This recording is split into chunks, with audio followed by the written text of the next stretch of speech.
malaking tanong sa isip kung paano kakayanin.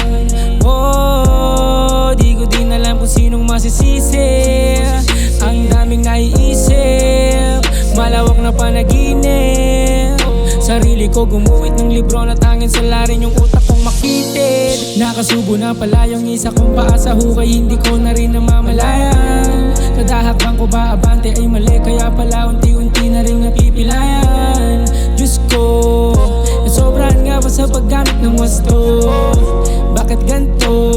Mali nga ba yung paggamit o ginamit para mag-eleksyon ko?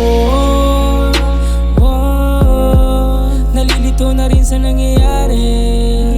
Wala na akong masabi, nakapaligid na yung tali. Serbesa kong ginamit, pangalo sa halaman, dating pinilit kong talikuran. Di rin kalaunan, siya palang magsasagip sa malaging pinabalutan. Kakaibang enerhiya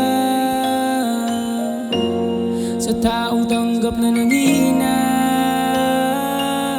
Ang daming nakapila, puti itim na nangihila. Oo, tulungan nyo ako, gayang ako'y makuha. Nagiging normal yung ugali pagkasuka. Dinala ako ng tinig ko, dinadala sa mga kasalanang nagawa. Sino ba tong nasa harap ng salamin, nakaitim pa bago-bago ng mukha?